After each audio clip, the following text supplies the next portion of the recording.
Back in 2001, like a whole 20 years ago, I was young and stupid and did something really terrible. At that time, I had been with my husband, he was my boyfriend back then, for 5 years. We both grew up in the same small town, hung out with the same group of friends since we were kids, and fell in love during high school. We've been together ever since. But after college, I started feeling like my relationship was holding me back and not letting me be my true self. My best friend Julia totally agreed with me on that. We would go out clubbing together, leaving our boyfriends at home. We didn't do anything too crazy, but there was definitely a thrill in knowing that other guys were checking us out. You know what they say, though? Don't mess with fire. The more we partied, the more Julia would get the urge to cheat. Eventually, she started making out with other guys at the clubs, and I'm really ashamed to admit it, but for a few nights, I did the same thing, dancing with guys and kissing them. I put a stop to all that after a few incidents. I was disgusted with myself, with her, with those strangers I was kissing, and most of all, it felt terrible about cheating on the love of my life. I told her that I couldn't keep hanging out with her if she was going to keep cheating. Thankfully, she understood and stopped too. But of course, even with all my moral outrage, I didn't have the guts to confess what I had done, so we kept it as our little secret. Fast forward 20 years. Well, I ended up marrying that boyfriend, and now he's my husband. We've got 4 kids, ages 18, 17, 14, and 14. In these past 2 decades, my best friend has pretty much dropped out of the dating scene altogether. She's got her own successful business, which she inherited from her family, and she devotes her life to running it. Her social life pretty much revolves around hanging out with me, my husband, and sometimes babysitting the kids. Well, it turns out that she's gotten so chummy with my husband that one night in February of this year, she had too much to drink and ended up spilling the beans about our past cheating incidents. She conveniently left out the fact that I only kissed 4 different guys. Just to clarify, she doesn't remember the specifics, but she does remember that we both cheated for almost a whole year. To make things even worse, she revealed all of this while my oldest son was upstairs and he overheard everything. I was away for the weekend with our other 3 kids, visiting my parents. My poor husband had to comfort our son while trying to understand what Julia was telling him. Little did I know that the last time my husband kissed me would be the night before I left. When I returned home the next day, my husband sat me down and directly asked me if I ever cheated on him. I could see it in his eyes that he already knew the truth. I admitted to it, and he remained surprisingly calm, which scared me. I was worried about his well-being. Usually he's proud and charismatic, but on that day he appeared peaceful and distant, as if he was detached from our relationship and from me. He told me that he wants to have a DNA test done on all of our children, and I agreed without hesitation, because they are his kids. He's the only man I've ever been close with. We had to wait for a week to get the test results, and during that time my son wanted nothing to do with me. When we received the results, I thought it would be a fresh start to rebuild the trust between us. I had all the energy and determination to invest in our marriage and prove to my man that I deserved his time and love. But on the day the results arrived, he dropped a bombshell. He wanted a divorce. Since March of this year, we have been living separately. He bought a condo in the downtown area, where my oldest 2 kids spend all their time. The youngest twins split their time between me and him. He refuses to consider marital counseling. In our jurisdiction, there is a 6-month waiting period before a divorce can be finalized, and that period expired in October. So, as of October 23rd, I'm a 42-year-old divorced woman with 4 kids. 2 of them hate me, and the others see me as the cause of the upheaval in their lives. I completely cut Julie out of my life. I know it's not her fault. I made the choice to lie, and I have to face the consequences. But somehow, I associate all the ruin in my life with her. It doesn't really make sense, but I blame her. Just last weekend, one of my younger kids mentioned that Julia has been staying over at my husband's condo. I'm filled with jealousy, hatred towards her, and anguish over this whole situation. I desperately want to win him back. This isn't how our lives were supposed to end. We've worked so damn hard to build our home, and he shouldn't be sharing it with her while I'm left out in the cold. Even the thought of calling him my ex makes me want to disappear. After a while, I did something I never thought I'd do. I unblocked Julia and reached out to her. We decided to meet up for coffee at my mom's house when it was empty. We talked for hours, but I can't say it felt like old times. There was this tension in my stomach that wouldn't go away. I realized I still have a lot of resentment towards her for what she did. I can't fully let my guard down with her like I used to, and I need to accept that. Anyway, let me fill you in on what she told me. I asked her why she told my husband about my cheating. Turns out it was just a stupid mistake she made while being drunk. There was no real reason behind it. She doesn't even remember it happening, but she does recall my oldest son being distant with her the next morning. My husband later explained to her what she had revealed. What was her attitude towards my husband after she confessed? Well, my husband actually cut her off shortly after I did. You see, a few days after the whole incident, she sent him a text trying to convince him that she was drunk and confused when she spilled the truth. But he had already confronted me by that point, so he knew she was telling the truth. He needed some distance from her because he associated her with all the lies I had told. How did she manage to reconnect with him after he told her to stay away? Well, he didn't actually block her. He just made it clear that he didn't want her to contact him anymore. She promised to respect his wishes and stay away from him and the kids. But after 3 months, she reached out to him again. She explained that she had been getting help for her issues with alcohol and wanted to apologize for all the harm she had caused. They had a conversation, and from then on, they stayed in touch. Why is she staying over at his place? Well, she's been feeling lonely at home during the winter because of her past issues with drinking. She wanted some company, so she stays in the guest bedroom. They're not drinking together or anything like that. She even apologized for the confusion it caused my twin daughters. I let myself feel a glimmer of hope in this situation. They're not in a relationship. This whole thing wasn't some big plan for her to take him away from me. There's still a chance for us. But I needed to confirm it for myself. Did they ever have closeness? Yeah, after the divorce was finalized, they hooked up a few times just to blow off some steam. She kept assuring me that I shouldn't worry because they weren't trying to start a relationship. There's too much resentment and baggage between them for it to work, and she doesn't think she's his type. And there you have it. I couldn't hold back the tears when she confessed this. We both cried and she apologized.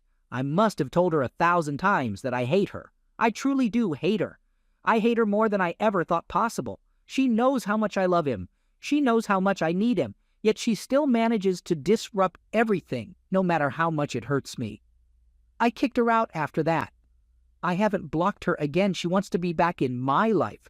But there's no way in hell I want to see her if she's sleeping with the man I love. I know some women can swallow their pride and handle it, but I can't. So that's where I stand right now. At least they're not in love or rushing into marriage.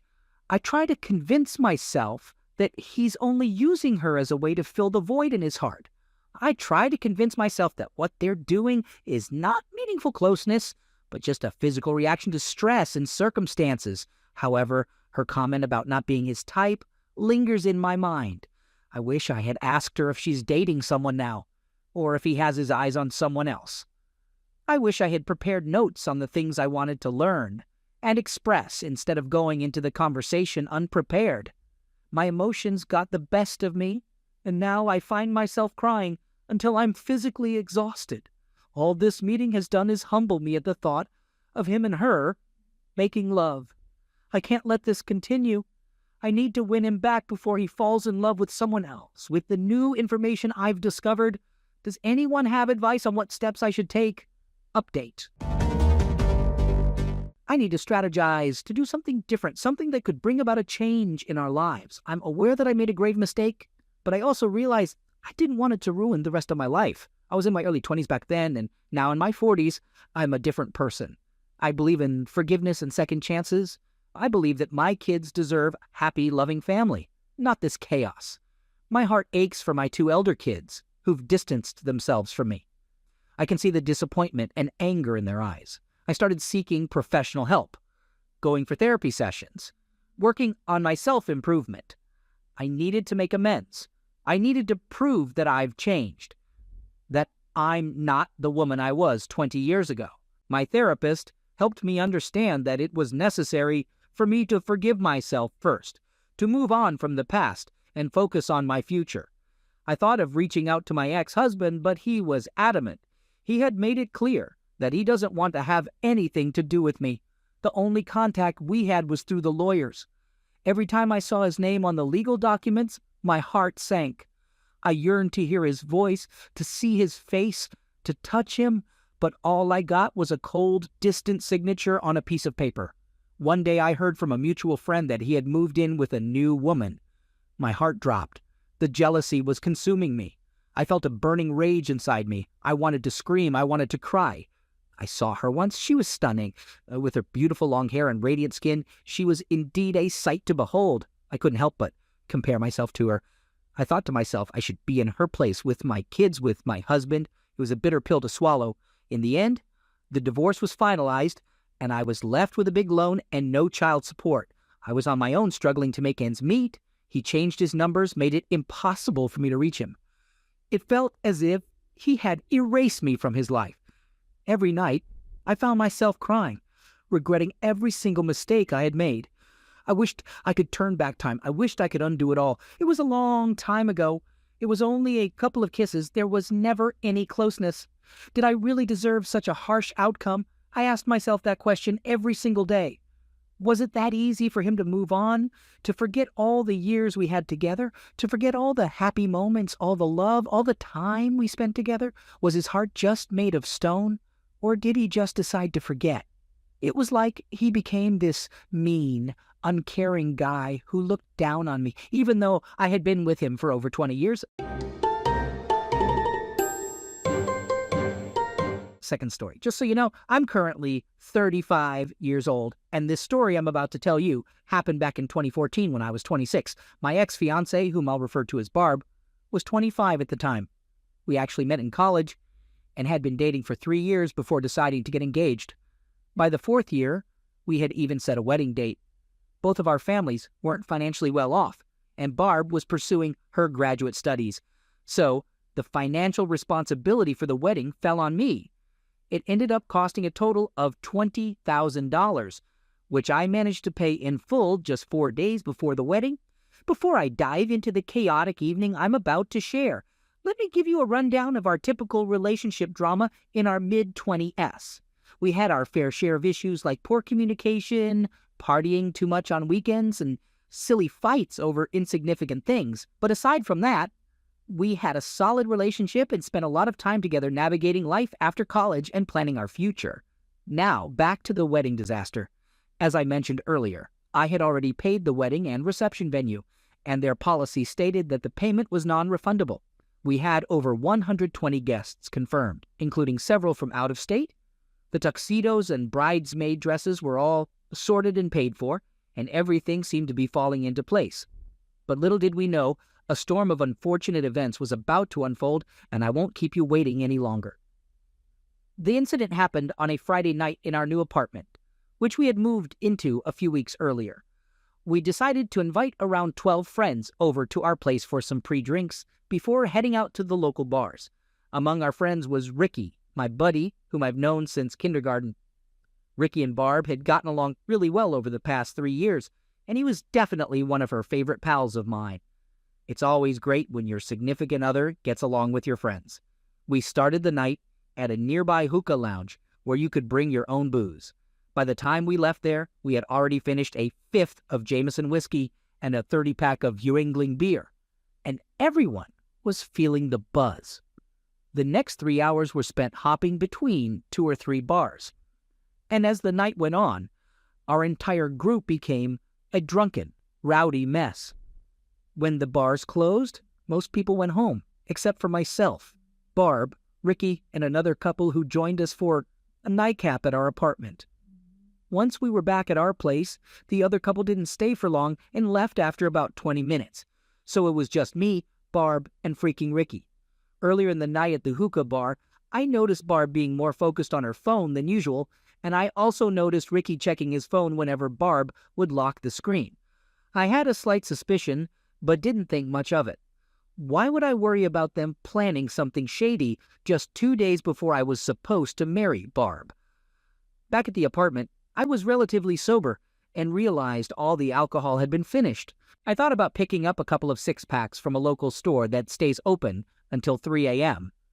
Barb and Ricky were clearly intoxicated, but I didn't have any reason to suspect that anything sketchy would happen if I left for just 20 minutes. As I sat in my car, ready to leave my apartment complex, a feeling of unease washed over me, and it completely freaked me out. So I called my best friend, and he agreed to come with me on the beer run and then back to the apartment.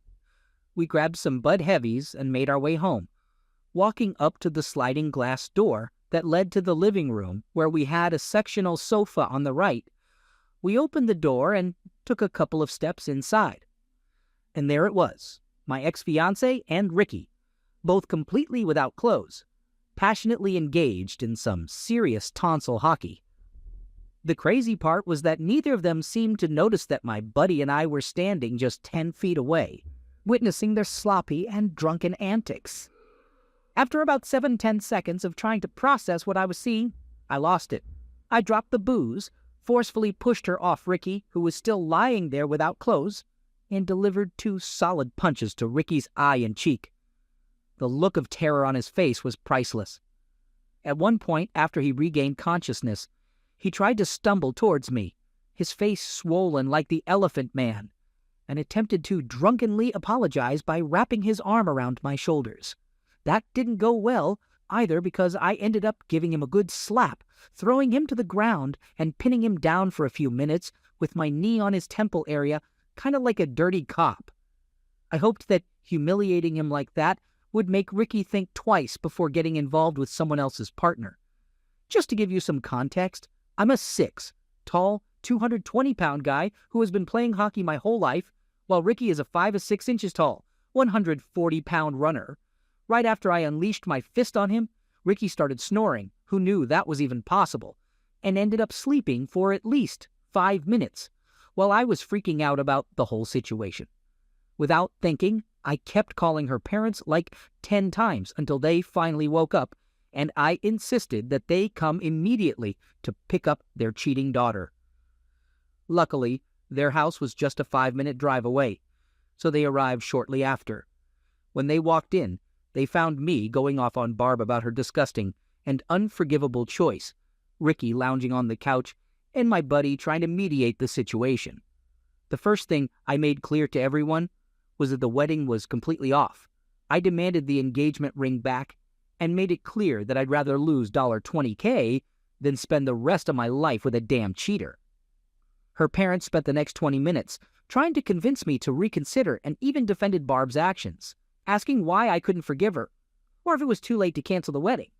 My buddy who walked in on them with me actually stepped up and got defensive when he heard both parents trying to talk me out of my decision. It meant a lot to me that he stood up for me without hesitation. Meanwhile, Ricky woke up and his right side of the face was swollen like a grapefruit, and his left eye was completely closed. Kicking Ricky out of the apartment was a challenge because he was too drunk to drive, so I called his brother, who was about 20 minutes away. During that time, I unleashed my anger on Barb, Ricky, and her parents. Surprisingly, despite being extremely furious, I managed to stay composed enough to articulate my thoughts clearly. Usually, when I've been this upset before, my mind felt scattered and I struggled to put my thoughts into coherent statements. But not this time. As Ricky's brother arrived to pick him up and Barb's parents took her home, I systematically dismantled any objections, opinions, or pleas for reconsideration voiced by everyone in the room. It felt really damn satisfying. The only warning sign I noticed happened about 6 months before the wedding, and looking back, I should have walked away instead of waiting. We were all at the bars, sitting around a big table, drinking pitchers and chatting. Barb and Ricky were sitting next to each other on the opposite side of the table, but I didn't think much of it. I was hanging out with other friends. Throughout the night, I noticed some suspicious things, like them isolating themselves from the group conversation, not paying any attention to me, and whispering to each other at close distance. After the bars closed, I drove Barb back to her parents' house and said goodnight, but I had this nagging feeling that something was off. So I went to Wawa, grabbed some food, and then returned to the apartment complex to play detective. I dropped her off around 2:15 a.m., and at around 3:05 a.m., I saw the unmistakable 2004 Audi S4 with electric blue paint and black wheels heading towards her apartment. Ricky parks his car in front while I'm about 100 feet away on his left, feeling my heart racing. A minute later, Barb comes out wearing a new outfit and happily walks towards his car. That's when I quickly put my car in reverse, turned on my high beams, and sped directly towards Ricky's driver's side door to make my presence known. Obviously, they were both shocked and didn't know how to react. Their excuse was that they just needed someone to talk to, and they assured me there was nothing to worry about. Well, that didn't sit well with me. I told Ricky to go back to his mom's basement, and I decided to spend the night at Barb's place to make sure he wouldn't show up again. It took a few weeks to make amends with Ricky, but they both kept reassuring me repeatedly that I had nothing to worry about moving forward. Well, it turns out I did. Here's my only advice for you. Muster up the strength to speak up if you start feeling uneasy about something your partner is up to. If you let every little thing slide and your gut tells you they might be cheating, they'll exploit that lack of accountability. Honestly, it's much better to be open and direct when communicating with your significant other than to hold back your concerns about their questionable behavior. You deserve better, and if you ever uncover infidelity or something similar, you'll be grateful that you confronted your partner and took the right course of action instead of finding out 5 years down the line. I won't sugarcoat it. The months that followed weren't a walk in the park, and things didn't magically fall into place for me. Just 2 months later, the pharmaceutical company I worked for decided to lay off everyone in my department. On top of that, I had accumulated thousands of dollars in credit card debt to cover the wedding expenses. I was haunted by unemployment for a grueling 5 months, and to make matters worse, I was diagnosed with major depression. Life was a complete mess for a few years, and I wouldn't wish that on anyone. I didn't receive any money from her family to help with the wedding expenses, but I didn't really expect anything since they're not well off. The engagement ring was a tough one, because even though I paid around $1,700 for it a year ago, Barb managed to beat it up pretty bad during that time. It didn't look good at all, with the smaller diamond on the left cracked and scratches on the white gold. I took it to several jewelers to get it appraised, and the best offer I got was $100. I decided to accept it and use the money to buy tickets to see my favorite rock band in Philly. Totally worth it. These days, I'm much happier. I had a fantastic year of cognitive behavioral therapy, along with taking Lexapro 20 mg, which I still take just in case. My life circumstances have improved significantly, so it's been a bumpy ride, but I'm cruising along. About a year later, I started dating someone else, and we were together for the next 4 years. But it turned out she was emotionally and verbally offensive, and she was not well liked by my friends and family. I ended that relationship last June, and since then, I haven't felt any desire to jump back into the dating scene, going through 8 years with 2 women who caused me so much exhaustion. However, now that I'm 35, things have finally started to settle down, and I've decided to embrace the single life happily. Regarding her current situation, well, she cheated on the 2 boyfriends right after we broke up. One of them was just a week before they were supposed to move to California. We're in Pennsylvania. I'm aware that she's dating someone at the moment, but considering her track record of cheating on the last 5 boyfriends, it's pretty clear that she's a serial cheater. It's unfortunate for him.